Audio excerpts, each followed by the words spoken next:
नमस्कार दोस्तों, इस समय आप सब सत्यवचन कार्यक्रम देख रहे हैं और हम आप सबों का इस कार्यक्रम में हार्दिक स्वागत करते हैं। यह कार्यक्रम आपके जीवन को सुदृढ़ एवं संतुलित बनाने के लिए एक मार्गदर्शिका है।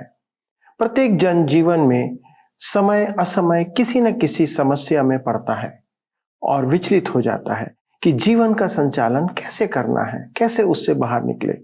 कई बार समस्याएं हमारी गलती के कारण से होती हैं, कई बार समस्याएं किसी अन्य की गलती के कारण से आती हैं और कई बार किसी को हानि पहुंचाने के उद्देश्य से ये बातें हमारे जीवन में आती हैं। लेकिन समस्याएं जीवन में आती हैं, ये सत्य है। इन सब परिस्थितियों को ध्यान से मूल्यांकन करेंगे तो आपको यह मालूम होगा कि इन सब की जड़ पाप है। हम सत्यवचन में पवित्र शास्त्र बाइबल से मानव जीवन अर्थात हम सबके जीवन की समस्या की जड़ और हल को देख रहे हैं और इसे बाइबल के क्रमबद्ध अध्ययन के द्वारा हम जानने का प्रयास कर रहे हैं। बाइबल संपूर्ण मानव जीवन के लिए मार्गदर्शिका है। इस समय हम बाइबल के यूहन्ना रचित सुसमाचार से अपने अध्ययन को आरंभ कर रहे हैं। ये हमारे जीवन की बहुत सी समस्याओं पर यीशु की शिक्षा और उसके जीवन काल में हुई घटनाओं के द्वारा हमें प्रदान करता है। आज के अध्ययन में हम एक अंधे व्यक्ति के साथ हुई घटना के द्वारा हमारे जीवन के बारे में समझने का प्रयास करेंगे। आप कहेंगे हम तो अंधे नहीं हैं। जी हाँ, हम सब आंखों से अंधे नहीं हैं, लेकिन हमारी आत्मिक आंखें पूर्ण रीति से खुली नहीं हैं। हम बहुत कुछ समझते तो हैं, लेकिन कुछ हम समझ नहीं पाते हैं जब तक कि हम उसे या जिस बात को हमें समझना है वो हमें बताया ना जाए। जब आप उसे समझ जाएंगे तो आपका आंतरिक मनुष्य आनंदित हो जाएगा, जो संसार की किसी वस्तु से नहीं हो सकता। सच्चा आनंद हम सिर्फ परमेश्वर के सत्य वचन में पा सकते हैं, जो कि बाइबल है। आज के अध्ययन में हम अपने जीवन की इस आनंद को परखेंगे। यीशु अंधे व्यक्ति को चंगा करते हैं ताकि जगत इस बात को जाने कि परमेश्वर यीशु में होकर मनुष्य के रूप में अवतरित हुए, क्योंकि उसने उस कार्य को किया जो हम मनुष्य नहीं कर सकते। तो आइए इस अध्ययन में आगे बढ़ते हुए हमारे जीवन से जुड़ी समस्याओं के हल को देखें और उसका मूल्यांकन करें, ताकि हम परमेश्वर की इच्छा को जो हमारे जीवन के लिए है समझ सकें। आइए हम यूहन्ना रचित सुसमाचार 9 अध्याय उसके 8 और 9 पद को पढ़ें। यहाँ पर इस प्रकार से लिखा हुआ है, तब पड़ोसी और जिन्होंने पहले उसे भीख मांगते देखा था कहने लगे, क्या यह वही नहीं जो बैठा भीख मांगा करता था? कितनों ने कहा यह वही है। दूसरों ने कहा नहीं, परंतु उसके समान है। उसने कहा मैं वही हूँ। यहाँ पर एक अंधे व्यक्ति के जीवन में परिवर्तन है। जो पहले अंधा था, अब उसे अपने घर जाने के रास्ते को महसूस करना नहीं था, परंतु अब वह चलते हुए घर जा सकता था।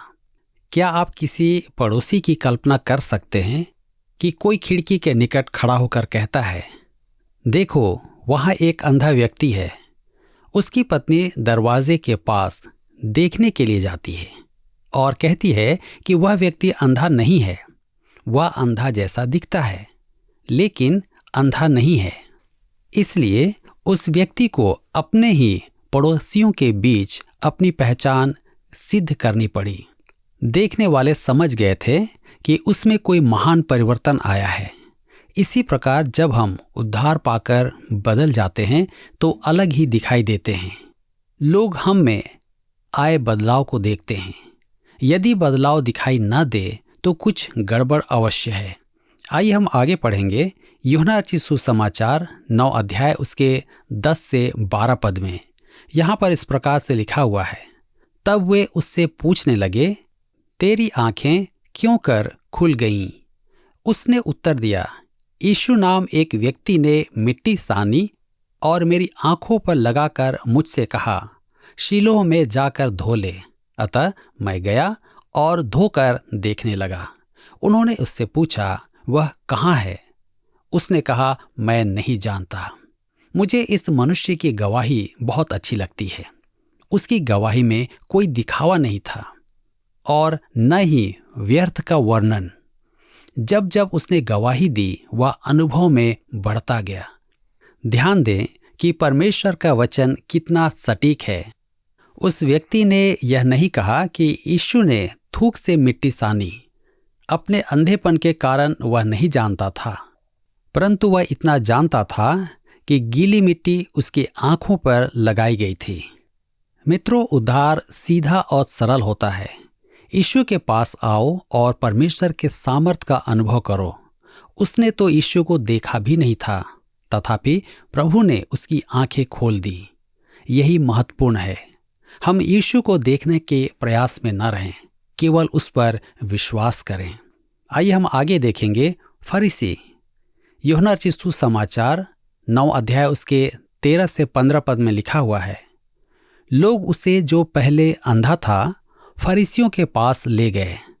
जिस दिन यीशु ने मिट्टी सान कर उसकी आंखें खोली थीं, वह सब्त का दिन था।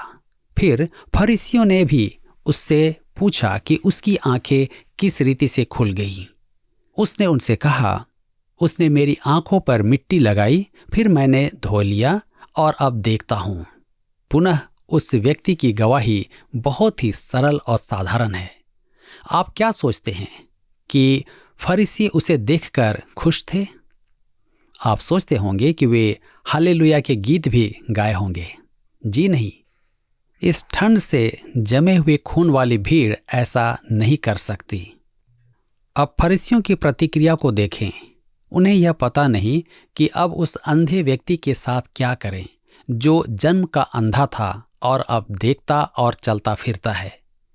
यूहन्ना रचित सुसमाचार 9 अध्याय के 16 पद में आगे लिखा हुआ है, इस पर कुछ फरीसी कहने लगे, यह मनुष्य परमेश्वर की ओर से नहीं, क्योंकि वह सब्त का दिन नहीं मानता। दूसरों ने कहा, पापी मनुष्य ऐसे चिन्ह कैसे दिखा सकता है? अतः उनमें फूट पड़ गई। मेरे विचार में तो धूर्तता में वे यूनानी दार्शनिकों को भी मात देते थे। वे वाद विवाद में प्रवीण थे। उनका तर्क सुनिए। मुख्य विषय, परमेश्वर के जन सब्त मानते हैं। अप्रधान विषय, यीशु ने सब्त को तोड़ा। निष्कर्ष, यीशु परमेश्वर की ओर से नहीं है। जब सत्य यह था कि केवल परमेश्वर का जन ही अंधे को दृष्टिदान दे सकता था और यीशु ने उसे दृष्टिदान दिया, अतः यीशु परमेश्वर की ओर से है। आज हमारी समस्या भी यही है। संसार नाश हुआ जा रहा है और हम अपनी ही रीति पर अड़े हुए हैं। यूहन्ना रचित सुसमाचार 9 अध्याय उसके 17 से 19 पद में इस प्रकार से लिखा हुआ है, उन्होंने उस अंधे से फिर कहा, उसने तेरी आंखें खोली हैं, तू उसके विषय में क्या कहता है? उसने कहा, वह भविष्यद्वक्ता है। परंतु यहूदियों को विश्वास न हुआ कि वह अंधा था और अब देखता है। जब तक उन्होंने उसके, जिसकी आंखें खुल गई थी, माता पिता को बुलाकर उनसे पूछा, क्या यह तुम्हारा पुत्र है जिसे तुम कहते हो कि अंधा जन्मा था, फिर अब वह कैसे देखता है? मित्रों, यीशु ने व्यवस्था पालन नहीं किया तो वह पापी है। तब वह ऐसा ईश्वरीय काम कैसे कर सकता है? इस अंधे के माता पिता से पूछते हैं। विश्वास नहीं करने के लिए छोटा सा बहाना ही बहुत होता है। आगे हम पढ़ते हैं यूहन्ना रचित सुसमाचार 9 अध्याय उसके 20 से 22 पद में लिखा हुआ है, उसके माता पिता ने उत्तर दिया, हम तो जानते हैं कि यह हमारा पुत्र है और अंधा जन्मा था, परंतु हम यह नहीं जानते हैं कि अब कैसे देखता है, और न यह जानते हैं कि किसने उसकी आंखें खोलीं। वह सयाना है, उसी से पूछ लो, वह अपने विषय में आप कह देगा। ये बातें उसके माता पिता ने इसलिए कहीं क्योंकि वे यहूदियों से डरते थे, क्योंकि यहूदी एक मत हो चुके थे कि यदि कोई कहे कि वह मसीह है तो आराधनालय से निकाला जाए। वे स्वीकार करने को तैयार ही नहीं कि यीशु ने उसे दृष्टिदान दिया। वे उसके माता पिता को भी फंसाना चाहते थे, परंतु उन्होंने कह दिया कि वह अंधा था और अब देखता है। शेष हाल उसी से पूछा जाए क्योंकि वह वयस्क है। दर्शकों ने तो यीशु के चमत्कार को सत्यापित किया, परंतु आज के बुद्धिजीवी उसे स्वीकार करना नहीं चाहते हैं। क्या आप उसे स्वीकार करेंगे? आगे हम यूहन्ना रचित सुसमाचार 9 अध्याय उसके 23 पद में पढ़ते हैं, इसी कारण उसके माता पिता ने कहा, वह सयाना है, उसी से पूछ लो। उसके माता पिता स्वीकार करते थे कि चमत्कार हुआ है, परंतु वे यीशु का नाम लेने से डरते थे कि कहीं ऐसा न हो कि वे समाज से बाहर कर दिए जाएं। धर्मगुरु चमत्कार से इनकार नहीं कर रहे थे, वे केवल यह चाहते थे कि यीशु का नाम ना हो। मित्रों, यहूदियों के धर्मगुरु ऐसे अंधे थे और देखकर भी नहीं देखते थे, समझकर भी नहीं समझते थे और गवाही सुनकर भी नहीं मानते थे। अतः वे उस अंधे व्यक्ति के माता पिता को बुलाकर पूछते हैं। उनके लिए तो परमेश्वर से भी बड़ी प्रथाएं थी। प्रथाएं आज भी हमें यीशु से जोड़ती हैं। उनके मन कठोर थे, उनकी आत्मिक संवेदना मर चुकी थी, वे यीशु को स्वीकार करने को तैयार नहीं थे। इस अंधे मनुष्य की आंखें खुल गईं और उसने यीशु में विश्वास किया। अभी उनका खेल समाप्त नहीं हुआ है, उन्होंने उसे फिर बुलाया। हम यूहन्ना रचित सुसमाचार 9 अध्याय उसके 24 पद में आगे पढ़ते हैं। लिखा हुआ है, तब उन्होंने उस मनुष्य को जो अंधा था दूसरी बार बुलाकर उससे कहा, परमेश्वर की स्तुति कर, हम तो जानते हैं कि वह मनुष्य पापी है। वे बहुत धर्मी हैं। उन्होंने उस मनुष्य से कहा, परमेश्वर की स्तुति कर, इस पापी का नाम मत ले। अर्थात यीशु को उन्होंने पापी कहा। आगे लिखा है यूहन्ना रचित सुसमाचार 9 अध्याय उसके 25 पद में, उसने उत्तर दिया, मैं नहीं जानता कि वह पापी है या नहीं। मैं एक बात जानता हूं कि मैं अंधा था और अब देखता हूं। उसकी गवाही पर ध्यान दीजिए। मैं एक ही बात जानता हूं, मैं अंधा था, अब देखता हूं। यही तो विश्वासी की गवाही है। मैं अंधकार में था, परंतु अब ज्योति में हूं। गवाहियों में हमें देखने को मिलता है कि कोई कभी बड़ा नामी गुंडा था या कुख्यात मर्यादा विरोधी स्त्री थी। मेरे कहने का अर्थ है कि गवाहियों में भी हम अपने आप को हीरो बनाते हैं और यीशु को पीछे छोड़ देते हैं। यूहन्ना रचित सुसमाचार 9 अध्याय उसके 26 पद में इस प्रकार से लिखा हुआ है, उन्होंने उससे फिर कहा, उसने तेरे साथ क्या किया और किस तरह तेरी आंखें खोली? फरीसी अब भी विश्वास करने को तैयार नहीं हैं। वे आज के धर्म विज्ञान की नाई कहीं न कहीं कुछ पकड़ना चाहते थे कि यीशु को नीचा दिखाएं। यूहन्ना रचित सुसमाचार 9 अध्याय उसके 27 और 28 पद में हम आगे पढ़ते हैं, उसने उनसे कहा, मैं तो तुमसे कह चुका और तुमने नहीं सुना।